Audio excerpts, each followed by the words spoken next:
നമ്മുടെ ആരിഫ് ഹുസൈൻ അങ്ങ് ലണ്ടനിൽ പോയി ഒരു പുലിമടയിൽ ചെന്ന് പെട്ടു.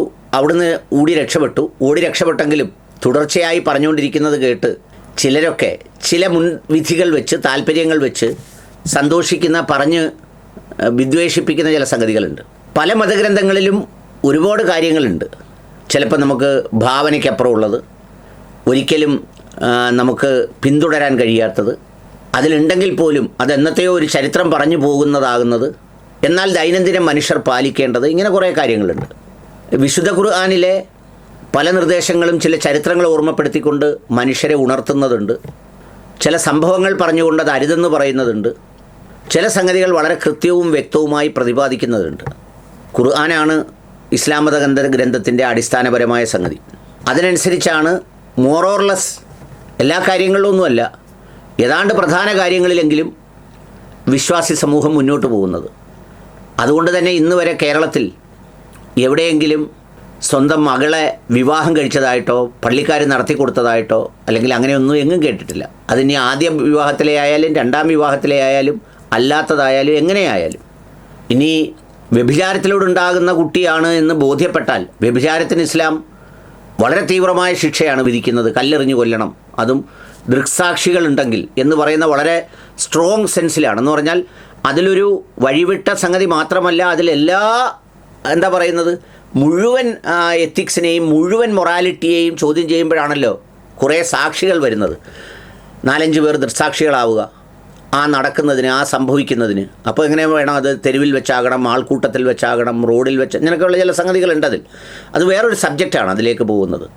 ഇനി അങ്ങനെ കണ്ടുപിടിച്ചാലോ ആ ആളിനെ എറിഞ്ഞു കൊല്ലണം എന്നതാണ് അന്നുണ്ടായിരുന്ന ശിക്ഷ. അപ്പോൾ അങ്ങനെയാണെങ്കിൽ പിന്നെ അവരെ വിവാഹം കഴിക്കേണ്ട കാര്യമില്ല. അപ്പോൾ ഇങ്ങനെ ഒരുപാട് പൊരുത്തക്കേടുകൾ ഈ സംഗതിയിലുണ്ട്. പക്ഷേ അതെല്ലാം നിലനിൽക്കെയാണ് എവിടെയോ ഏതോ ഗ്രന്ഥത്തിൽ എപ്പോഴോ പറഞ്ഞ ചില സംഗതികളെ എടുത്ത് ഉദ്ധരിച്ച് ഖുർആനിലുണ്ട്, അല്ലെങ്കിൽ അവിടെയുണ്ട് ഇവിടെയുണ്ട് എന്നൊക്കെ പറഞ്ഞിട്ട് പ്രശ്നം ഉണ്ടാക്കിയത്. എന്നാൽ ഇതിന് വളരെ നിർബാധമായ സ്വാതന്ത്ര്യം കൽപ്പിച്ച് ഇതിനെല്ലാ തരത്തിലും അനുവദിക്കുന്ന ആരാണ് എന്നുള്ളത് കൂടി ഈ സന്ദർഭത്തിൽ പറയേണ്ടതാണ്.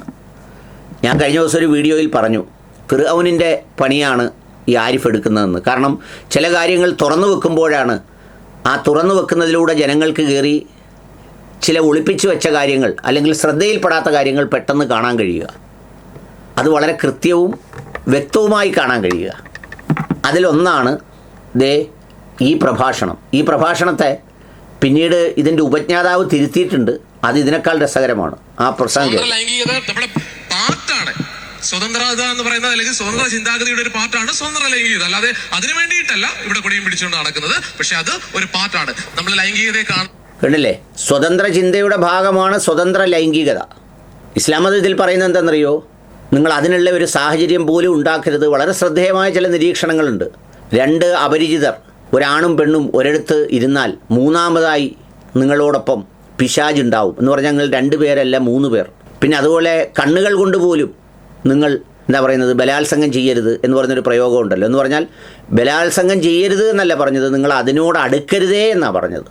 അടുക്കുക എന്ന് പറയുന്ന ആ പ്രയോഗത്തിൽ പോലും ആ ചിന്തയെപ്പോലും മാറ്റിമറിക്കാനാണ് അത് പറഞ്ഞത്. പക്ഷേ ആധുനിക കാലഘട്ടത്തിലെ ലിറ്റ്മസ് എന്ന് പറയുന്ന വേദിയാണെന്നാണ് പറയുന്നത്. ഈ പരിപാടിക്ക് പേരിട്ടിരുന്നത് കളിയാട്ടം എന്നാണ്.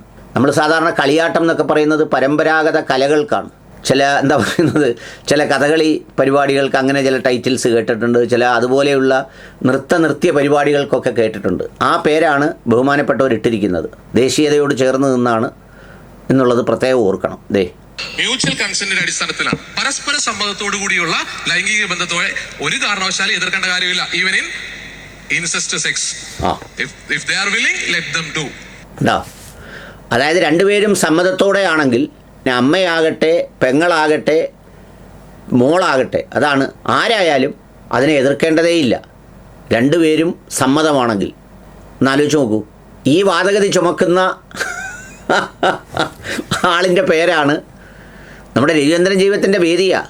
ഈ വേദിയിലാണ് സാക്ഷാൽ രവിചന്ദ്രൻ ജീവിതത്തിൻ്റെ പ്രവാചകനായ ആരിഫ് ഹുസൈനൊക്കെ വന്ന് പ്രഭാഷണം നടത്തിയത്. ഈ വേദിയിലാണിത് പറയുന്നത്. എന്നാലോചിച്ച് നോക്കൂ, മനുഷ്യർക്ക് ചിന്തിക്കാൻ കഴിയുമോ? മനുഷ്യർക്ക് ആഗ്രഹമുണ്ടെങ്കിൽ നമ്മൾ അല്ലെങ്കിൽ പരസ്പര സമ്മതം ഉണ്ടെങ്കിൽ എതിർക്കപ്പെടേണ്ട കാര്യമില്ല. അതുകൊണ്ട് തന്നെ ചില സ്വതന്ത്ര ചിന്തകർക്ക് ഒരു രീതിയുണ്ട്. ഇല്ല, 100 സ്വതന്ത്ര ചിന്തകളുണ്ടെങ്കിൽ 1001 സ്വതന്ത്ര ചിന്തകളാണുള്ളതെന്നാണ് പറയുന്നത്. അതുകൊണ്ട് തന്നെ ചില സ്വതന്ത്ര ചിന്തകരും പറയുന്നതല്ല, അങ്ങനെയാണ്. മനുഷ്യൻ്റെ ചിന്തകളെ സ്വാതന്ത്ര്യം എല്ലാ അർത്ഥത്തിലും അനുവദിച്ചാൽ താങ്കൾ ഈ പറയുന്നത് പോലെയൊക്കെ പറഞ്ഞു പോവും. അതുകൊണ്ടാണ് ആരെയാണ് വിവാഹം കഴിക്കേണ്ടത്, ബന്ധങ്ങളെ സൂക്ഷിക്കേണ്ടത് എങ്ങനെയാണ്, പിന്നെ അത്തരം കാര്യങ്ങൾ, സ്വാതന്ത്ര്യം എന്ന് പറയുന്നത് എവിടം വരെ ആകാം എന്നുള്ളതിനെ സംബന്ധിച്ചൊക്കെ മതം പറയുന്നത്, ഇസ്ലാം മതം പറയുന്നത്, മൊറാലിറ്റിയെക്കുറിച്ച് പറയുന്നത്, അതെല്ലാം പറയുന്നത് അതുകൊണ്ടാണ്. അത് നിങ്ങൾക്ക് പുരോഗമനമല്ല, സ്വാതന്ത്ര്യത്തെ ഹനിക്കുന്നതാണ്, തടസ്സപ്പെടുത്തുന്നതാണ്, അത് പ്രാചീന കാലത്തിലേക്ക് പോകുന്നതാണ്, കോത്ര നൂറ്റാണ്ടാണ് എന്നൊക്കെ പറയുമ്പോൾ അങ്ങനെയല്ല. അങ്ങനെ സ്വാതന്ത്ര്യം കൊടുത്താൽ 100 പേർക്ക് 1000 സ്വതന്ത്ര ചിന്ത എന്നുള്ളതല്ല, ഒരാൾക്ക് തന്നെ 1,00,000 സ്വതന്ത്ര ചിന്ത നേരം വെളുക്കുമ്പോൾ അങ്ങ് തോന്നിപ്പോവും. അങ്ങനെ തോന്നുമ്പോഴാണ് താങ്കൾ പറഞ്ഞതുപോലെ സമ്മതമാണെങ്കിൽ ഇൻസിസ്റ്റ് ആവാം എന്ന് വിചാരിക്കുന്നത്. ബന്ധമൊന്നും നോക്കണ്ട, ആരുമായും ആകാം. അങ്ങനെ സമ്മതമാണോ എന്ന് അറിയാൻ എന്ത് വേണം? അവരോട് ആ സമ്മതം കിട്ടുമോ എന്നുള്ളത് അന്വേഷിച്ച് നോക്കണം. അപ്പം നേരം വെളുക്കുമ്പം ഒരു കുടുംബത്തിനകത്ത് എന്തായിരിക്കും നടക്കുന്നത് ചിന്തിക്കാൻ പോലും കഴിയുന്നില്ല. എത്ര മ്ലേച്ഛമായ സംഗതിയാണ് ഈ പറയുന്നതെന്ന് ആലോചിച്ച് നോക്കൂ. ഇത് ഞാൻ ഇനി ഇതിനെ അനുകൂലിച്ചു കഴിഞ്ഞാൽ മറ്റുള്ളവർ എന്തായിരിക്കും കരുതുന്നത്? ചിലർ വിചാരിക്കും പ്രതികൂലിച്ചാൽ എന്തായിരിക്കും കരുതുന്നത്. അതുകൊണ്ട് വളരെ വളരെ നല്ല മൗനം, ഗൗരവതരമായിട്ടുള്ള മൗനമൊക്കെ ചിലര് അവലംബിച്ചു കളയും. പാടില്ല. ഒന്നാമത്തെ കാര്യം പറയാനുള്ളത്, ഇനി അത് കേൾക്കൂ. അപ്പോൾ ഇതായിരുന്നു പുള്ളിയുടെ ഒന്നാമത്തെ വെർഷൻ. ആരും മൗനം പാലിക്കരുത്, എല്ലാവരും അത് തുറന്നു പറയണം. മ്യൂച്വൽ കൺസെൻ്റ് ഉണ്ടെങ്കിൽ ആർക്കും ആരുമായിട്ടും ആവാം. ആ മ്യൂച്വൽ കൺസെൻ്റ് എന്ന് പറയുന്നത് അത് മാനുഫാക്ചേർഡ് കൺസെൻറ്റും അപ്പോൾ എടുക്കാം. മ്യൂച്വൽ ആണെന്ന് ഞാൻ ധരിച്ചു എന്ന് വിചാരിച്ചാൽ മതിയല്ലോ. അതായത് എനിക്ക് പറയാൻ തോന്നുന്നില്ല അത്, അതുകൊണ്ടാണ് ഞാൻ ആ ഉദാഹരണം പറയുന്നത്. ഈ ഇൻസിസ്റ്റിൽ വരുന്ന കക്ഷികളുണ്ടല്ലോ, നമ്മൾ പറയുന്ന അമ്മ, സഹോദരി, മോളെന്നൊക്കെ പറയുന്നവർ, അവരുമായിട്ട് മ്യൂച്വൽ കൺസെൻറ്റിലാവാമെന്നാണ് ബഹുമാനപ്പെട്ടവർ തിയറി പറയുന്നത്.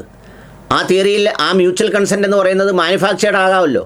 എന്ന് പറഞ്ഞാൽ ബലാത്കാരമായി പിടിച്ചു വാങ്ങുന്നതും ആകാം. ഒരു വീട്ടിൽ ഒരു പുരുഷൻ അങ്ങനെ തീരുമാനിച്ചാൽ അതിനെന്താ തടസ്സം? പക്ഷേ ഒരുപാട് വീടുകളിൽ മയക്കുമരുന്ന് അടിക്കുന്നവരും കഞ്ചാവ് അടിക്കുന്നവരും ബോധം നഷ്ടപ്പെട്ടവരൊക്കെ ചിലർ വഴിവിട്ട് പെരുമാറിയ ചില സംഭവങ്ങൾ ചില കൗൺസിലിംഗ് ടേബിളുകളിൽ ഞാൻ ചിലയിടത്തൊക്കെ വർക്ക് ചെയ്യും വന്നിട്ടുണ്ട്. അത് ബോധരഹിതരായാണ്. അവരും ബോധം വരുമ്പോൾ കുറ്റബോധത്തെ പറയാറുണ്ട്. ഇയാൾ എന്ത് കഴിച്ചിട്ടാണിത് പറയുന്നതെന്ന് എനിക്കറിയില്ല. സ്വതന്ത്രവാദത്തിൻ്റെ, യുക്തിവാദത്തിൻ്റെ സംഗതി പറഞ്ഞാണ് ഇയാളിത് പറഞ്ഞത്. ഇതിനെ സംബന്ധിച്ച് ഒരു പൊതുസമൂഹം ഇപ്പോൾ പുറത്തെടുത്തപ്പോൾ എല്ലാവരും പറഞ്ഞതെന്താ, അങ്ങ് ലണ്ടനിൽ വെച്ച് ഇത് പറഞ്ഞപ്പോൾ മുസ്ലിങ്ങളെല്ലാം ചൂളിപ്പോയി, ഖുർആനെക്കുറിച്ച് എല്ലാവരും അറിഞ്ഞു എന്നൊക്കെ പറഞ്ഞെങ്കിലും പിൻവലിച്ചത് ഈ വീഡിയോ ആണ്. ഇതിപ്പോൾ ലിറ്റ്മസിൻ്റെ പേജിൽ നോക്കിയാൽ നിങ്ങൾ കാണൂല. കാരണം ഇത് സ്വതന്ത്രമായി കിടന്നത് കഴിഞ്ഞ ആഴ്ച വരെ, ഈ ആരിഫ് ഹുസൈൻ്റെ സംഭവം വരെ. പക്ഷേ പിന്നീട് ഇത് വാർത്തയായപ്പോൾ, ഇത് വിവാദമായ ആളുകൾ ഇങ്ങനെ ഒരു സാധനം ഉണ്ടെന്നറിയാൻ നോക്കിയപ്പോൾ ഇത് പിൻവലിച്ചെന്ന് മാത്രമല്ല, ആ സ്വതന്ത്ര ചിന്തയുമായി വന്ന ആൾ താൻ ഉദ്ദേശിച്ചത് എന്താണെന്നാണ് പറയുന്നത്. ശ്രദ്ധിച്ച് കേട്ടോണം, എന്നാലോചിച്ച് നോക്കണം. ബന്ധപ്പെട്ട കാര്യമാണ് ആ കളിയാട്ടം എന്ന് പറയുന്ന പ്രസന്റേഷൻ. ഒരു റീപ്രൊഡക്റ്റീവ് സെക്സിനെ പറ്റി എക്സ്പ്ലെയിൻ ചെയ്യുന്ന ഒരു വീഡിയോയെ ആയിരുന്നില്ല.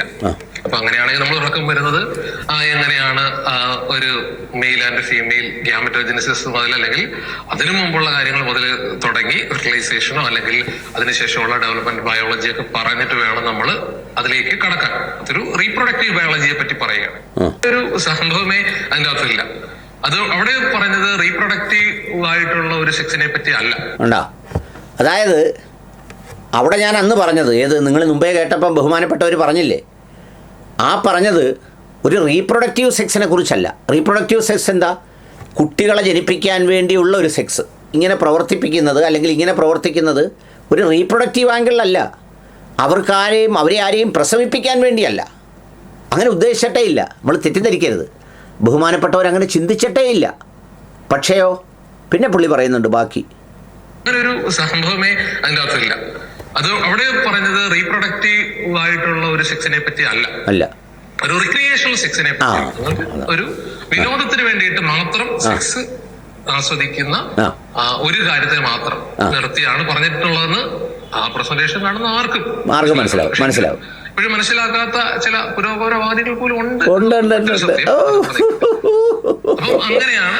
അപ്പം റിക്രിയേഷണൽ സെക്സിനെ പറ്റിയാണ് പറയുന്നത്. അപ്പൊ റീപ്രൊഡക്റ്റീവ് സെക്സിനെ പറ്റി അല്ല, വെറുതെ മാനസിക ഉല്ലാസത്തിന് വേണ്ടിയിട്ടുള്ളത്. അതാണ് മനസ്സിലായ ഞങ്ങൾക്ക്. അതായത് റീപ്രൊഡക്റ്റീവ് സെക്സിനെ കുറിച്ചല്ല പറഞ്ഞത്. ആ സ്വതന്ത്ര ലൈംഗികവാദം പറഞ്ഞത് റീപ്രൊഡക്റ്റീവ് സെക്സിനെ കുറിച്ചേ അല്ല. എന്ന് പറഞ്ഞാൽ നിങ്ങൾ ഒരു കാരണവശാലും അമ്മയോടോ പെങ്ങളോടോ മോളോടോ റീപ്രൊഡക്റ്റീവ് സെക്സ് പാടില്ല. അത് ബഹുമാനപ്പെട്ടവർ പറഞ്ഞിട്ടേ ഇല്ല. ഇദ്ദേഹം രവിചന്ദ്രൻ്റെ കൂട്ടത്തിലുള്ള മന്ത്രിമാരിൽ ഒരാളാണ്. രവിചന്ദ്രൻ ദൈവത്തിൻ്റെ പ്രവാചകന്മാരാണ്. ഈ ഒരു പ്രവാചകനാണ്, ഇതുപോലത്തെ ഒരു പ്രവാചകനാണ് ആരിഫ്. പക്ഷേ ഇവിടെ അദ്ദേഹം പറഞ്ഞെന്താ? അദ്ദേഹം തന്നെ പറയുന്നത്, ഞാൻ പറഞ്ഞത് റിക്രിയേറ്റീവ് സെക്സിനെ കുറിച്ചാണ്. റിക്രിയേറ്റീവ് സെക്സ് എന്ന് പറഞ്ഞാൽ ആനന്ദോല്ലാസം അനുഭവിക്കാൻ വേണ്ടിയുള്ള സെക്സിനെ കുറിച്ചാണ്. അതാകാം. എങ്ങനെ? ആരോടൊക്കെ ആവാം? അമ്മയോടും ആകാം, പെങ്ങളോടും ആകാം, മോളോടും ആകാം. ഇതെന്നാ പറയുന്നത്? 6-ാം നൂറ്റാണ്ടിലെ ഖുർആനിൽ തപ്പിയിട്ട് ഒന്നും കിട്ടിയില്ല. അപ്പോഴാണ് ആരോ പറഞ്ഞ ഒരു സാധനം കിട്ടിയത്. ഇത് പറയുന്നത് എന്നാണ്? ആധുനിക കാലത്ത് ലിറ്റ്മസ് എന്ന് പറയുന്ന പരിപാടി വെച്ച് വളരെ സന്തോഷത്തോടെ ബുദ്ധിജീവികളെല്ലാം കേട്ടോണ്ടിരുന്നത്. ഇവരൊക്കെ കേട്ടിട്ട് അന്ന് എന്തായിരിക്കും വീട്ടിലേക്ക് പോകുമ്പം അവരെ മനസ്സിലുണ്ടാകുന്ന ചിന്ത എന്തായിരിക്കും? അവരേത് കണ്ണുകൾ കൊണ്ടായിരിക്കും അവരുടെ മകനെ നോക്കുക? ഭയത്തോടായിരിക്കില്ലേ? ഒരു ഒരു ഒരു ഒരു ഒരു ലജ്ജയോടായിരിക്കില്ലേ? അല്ല, അങ്ങനെ ആകണമെന്നില്ല. അതൊക്കെ മനുഷ്യർക്കാണ് ഉണ്ടാവുന്നത്. അവിടെ മനുഷ്യർക്കാണ്. അപ്പോൾ സ്വതന്ത്ര ലൈംഗിക ചിന്ത എന്ന് പറയുന്നത് എവിടെ കിടക്കുന്നു എന്നുള്ളതിനെ ആശ്രയിച്ചാണ് ഇവർ ഈ പറയുന്ന വസ്ത്രത്തെ തടസ്സപ്പെടുത്തുന്നതും വിശ്വാസത്തെ തടസ്സപ്പെടുത്തുന്നതും ഗ്രന്ഥങ്ങളെ അപമാനിക്കുന്നതും ദൈവങ്ങളെ ഇകഴ്ത്തുന്നതും എല്ലാം എന്തിനാണ്? ഇവർ തന്നെ സ്വതന്ത്ര ദൈവങ്ങളായി ഈ ഭൂമിയിൽ നേരത്തെ പറഞ്ഞതുപോലെ കുറച്ചു പേരോടൊപ്പം റിക്രിയേഷണൽ സെക്സും കുറച്ചു പേരോടൊപ്പം പ്രക്രിയേഷണൽ സെക്സും നടത്തി ഈ ഭൂമിയിൽ അവരുടെ മുന്നിലൂടെ കടന്നു പോകുന്ന എല്ലാ സ്ത്രീകളുമായും അവർക്ക് ലൈംഗിക ബന്ധത്തിൽ ഏർപ്പെടാമെന്ന് പറയുന്നതാണ് സ്വതന്ത്ര ലൈംഗിക സിദ്ധാന്തവാദം.